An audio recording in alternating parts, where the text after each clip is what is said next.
Hi there. Today, this is going to be my first YouTube video. It might be my only one. It depends on if I actually enjoy this or not. I don't know. But I am going to be doing the vinyl tag and going through some of my records, just showing them to you guys. Alright, let's just get right into it. Question 1, how many records do you own? I currently own 261 records. Question number 2, what kind of record player do I have? I currently have an Audio-Technica LP120. It's fantastic. I had an LP60 for a while, and that shit the bed, so I ended up getting this, and it works amazing. It's a great record player. Question number 3. How old was I when I started collecting records?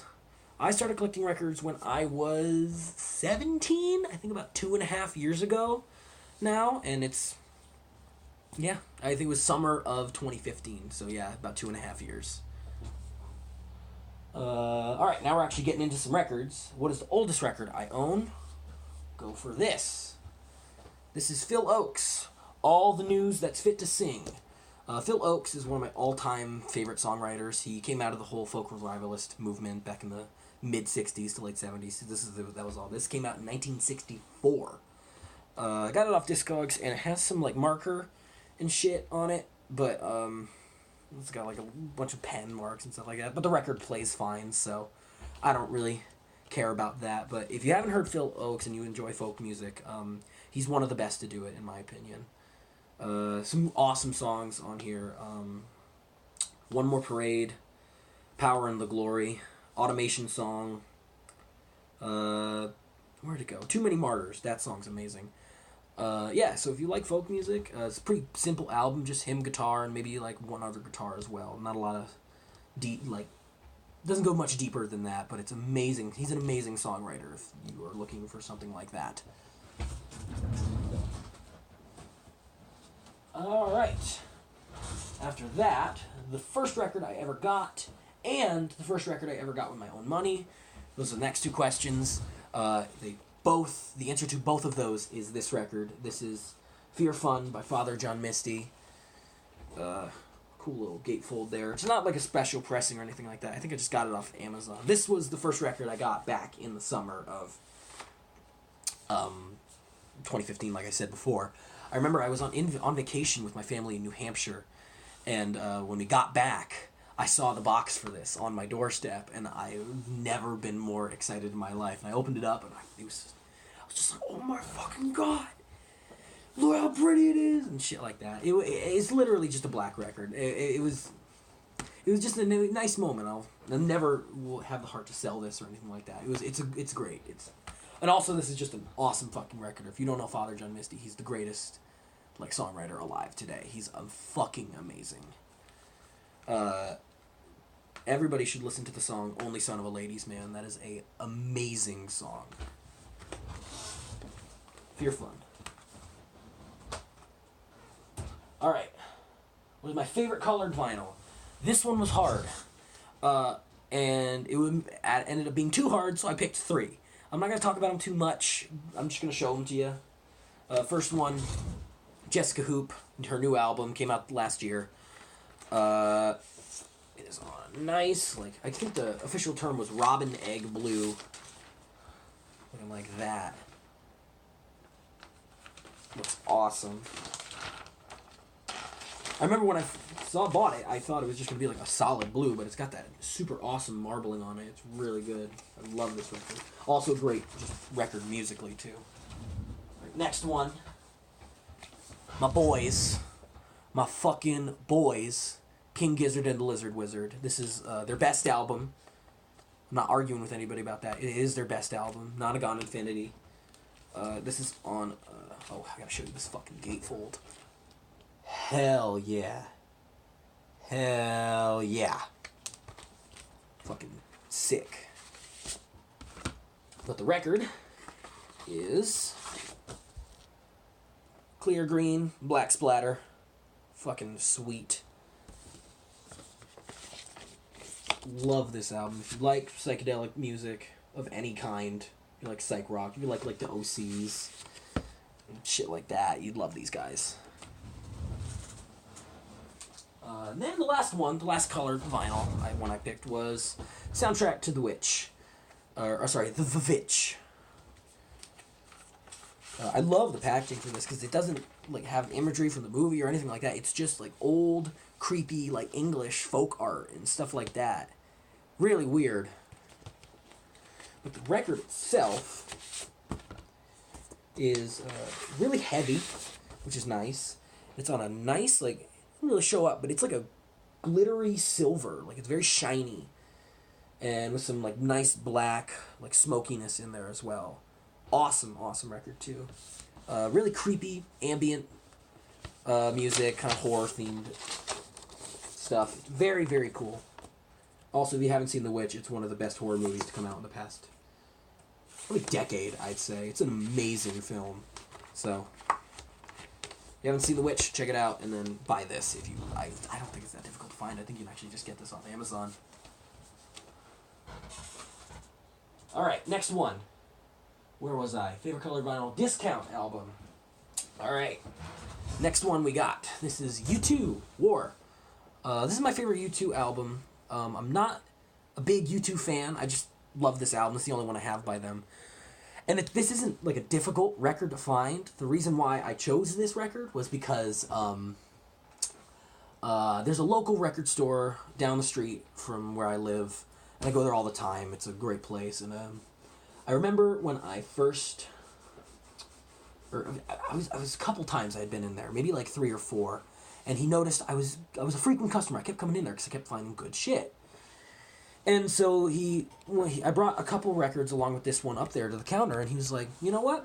I'm going to give you all these for about $10. He just dropped the price on all of them. It would have cost like $25 for the lot of them. And I was like, really? I was like, thank you. I appreciate that. And he's like, yeah, you're a frequent customer. I want you to keep you around. So this is a nice reminder for me because it was kind of like the first friend I made through record collecting, so it was a cool experience, and this is very nostalgic in that sense. Alright. Next record. Prized Possession. Prized Possession, I actually can't show you. It is in a frame right there, but I can show you this, actually. This is Damn by Kendrick Lamar. Now, after this album came out, he put out the pre-order for the red colored vinyl, but it also came with an empty record sleeve, just looks like this, except it was signed by Kendrick himself. So you have the vinyl that you can actually play and open, and then you have an empty record sleeve that you can frame up and just have on your wall that's signed by Kendrick himself. And that's fucking sweet, and I have that. It's right there. The only problem was, I didn't realize that the signed version was just they're gonna give you like a second signed version. So before that came in, I bought a regular black version, and that is this. So I currently have 3 different copies of Damn by Kendrick Lamar. Just the black version. The red version, which I still have sealed, because I didn't... I don't need to open it. It might be worth some money later down the road. And then on my wall, right behind the camera, I have the signed version in a frame. So yeah, kind of fucked up, but also makes for a good story. I kind of fucked up there, but yeah. Like I said, Damn by Kendrick Lamar. Also, just awesome album. Alright, next one. Record by a female artist. So, I picked the greatest female artist. She's the most amazing woman to make music, and that is Bjork. I fucking love Bjork. I fucking love her. She is incredible. If you haven't listened to Bjork, you are fucking up. Where the fuck is the opening for this? Got a night. This is Post. I believe this was her second album, if you don't count that weird one she did when she was like 7. Get back in there. Nice pink record.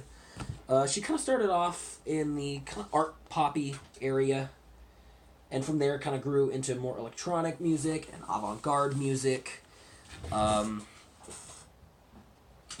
This is her second album, Post. It's more in that art pop sense, but it's still amazing, just fantastic.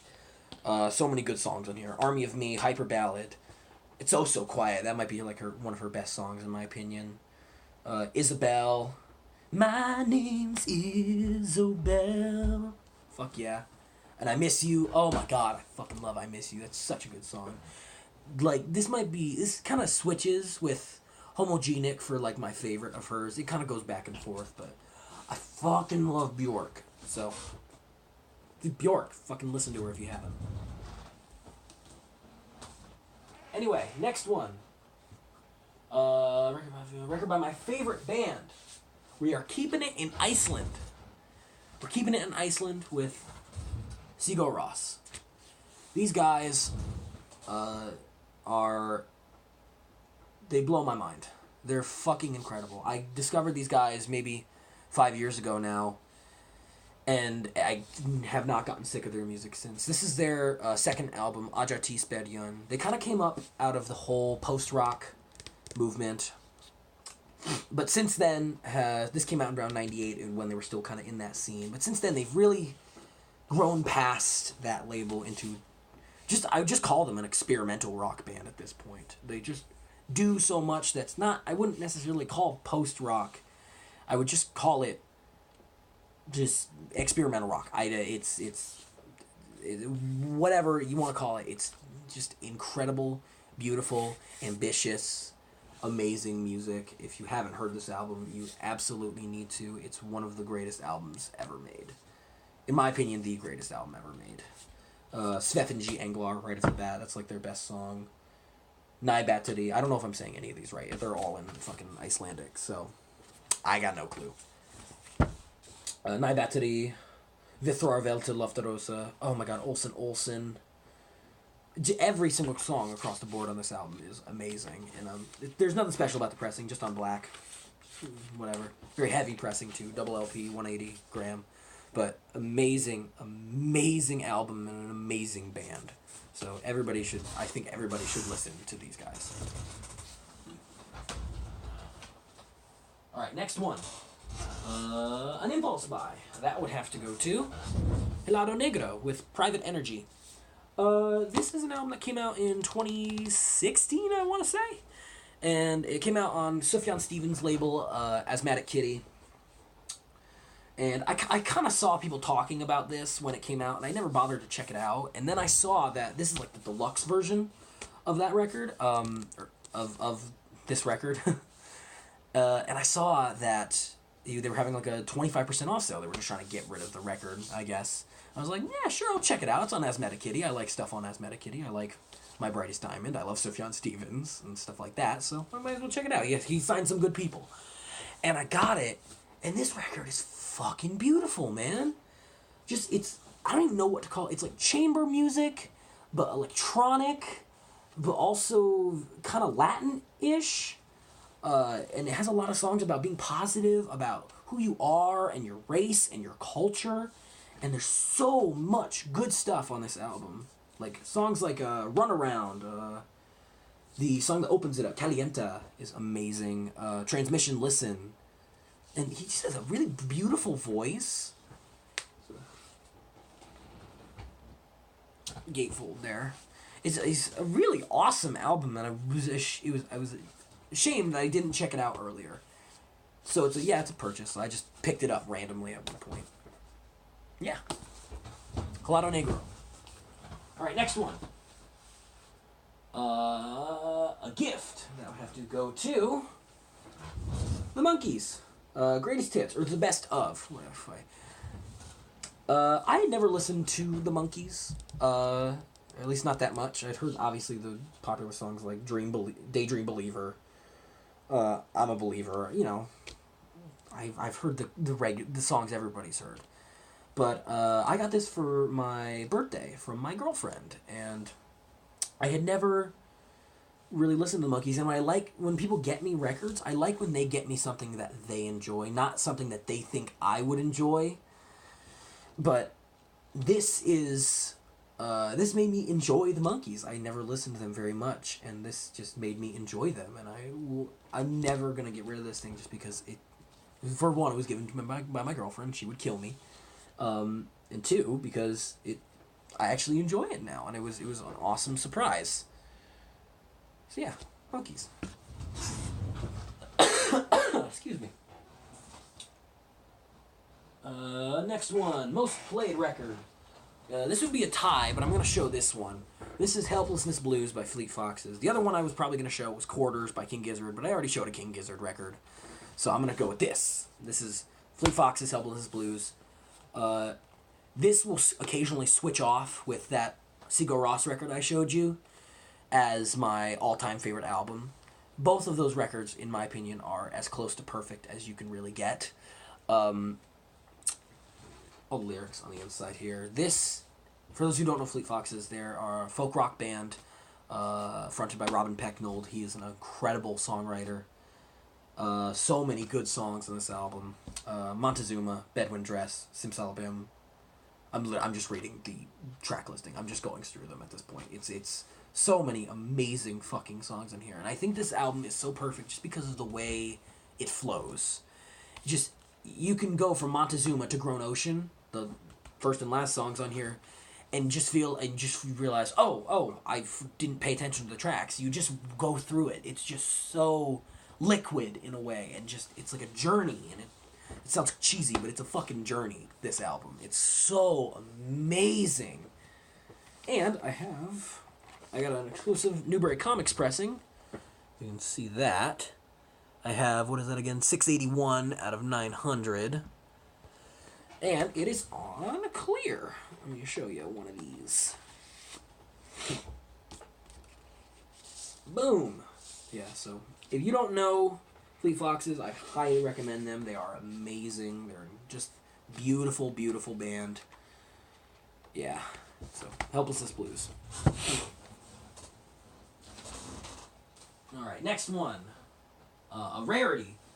This is another one. This is the record that's above my Kendrick Lamar one. It is a record.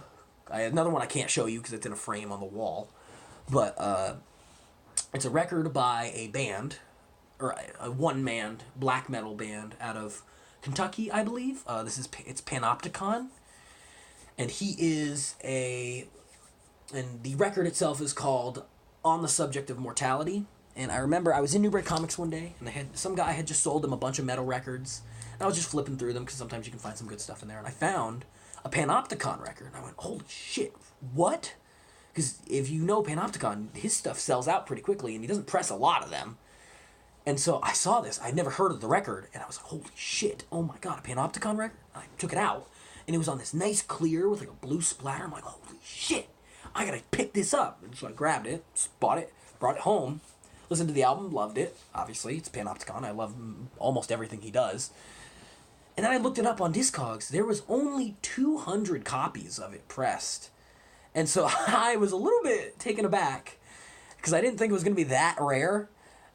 But yeah, so I was like, I'm not playing this record anymore. I'm throwing it in a frame. This might be worth something down the road. So it's already worth like $50, $60 on Discogs. So I'm not going to be playing that anytime soon. It's going to be stuck in that frame for a very long time. Alright, and next one, a Rainy Day album. That would have to go to, mentioned him earlier, Sufjan Stevens, Carrie Ann Lowell. This is, I don't want to say his best album, but it's really close. Like, it may pass Illinois as my favorite at some point. But God, is this record fucking beautiful. The reason why it's a very Rainy Day record is it's very skeletal, very stripped back, but also just so beautiful and melancholy, I guess is the word I want to use. It's just so fantastically just downtrodden but gorgeous, so that you just want to keep listening. And it just has that Rainy Day feel. You just see rain falling outside. I picture this album. I see this album art when I look at rain. It's just so beautiful. If you enjoy like folk music, you enjoy a little bit of like, if you just enjoy good songwriting, and you don't know this album, absolutely look it up. It's so fucking beautiful. All right, next one. Feel good album. Fucking La La Land soundtrack. I got the blue one. 'cause I'm fucking a boss. No, I don't think it's that difficult to find anyway. I don't know why I'm getting all hyped, but holy shit do I love this movie. I remember seeing it in theaters. I cried. My girlfriend laughed at me. It's fine. But if you throw on Another Day of Sun, if you throw on Someone in the Crowd, if you throw on A Lovely Night, I'm gonna get fucking happy as hell listening to this shit. It just, I don't know what it does to me. It just makes me feel, my heart grows 3 sizes when I listen to this and watch this movie. I just fucking love it. So good. So yeah, La La Land, soundtrack. Fucking tight as fuck. Alright. Stop shutting off, you stupid computer. Anyway. That was my feel-good, nostalgic record. That would have to go to Joni Mitchell. This is Miles of Isles. This is a live album she did with the LA Express. Just doing some more rock renditions of some of her classic songs. But a lot of the songs on here, my mom used to like sing to me when I was just a baby, and I would hear them throughout my entire life, and I kind of give thanks to her and my grandmother for getting me into folk music. She's the reason, those two are really the reason why I enjoy folk music, why I went back and discovered it later and found people like Phil Ochs and Comus and Vashti Bunyan and Tim Buckley and people like nowadays, like early Animal Collective, Joanna Newsom, Tallest Man on Earth, some of my all-time favorite artists. The reason why I've discovered them is because of my mom and my grandma's love of folk music, and it really comes all back to this.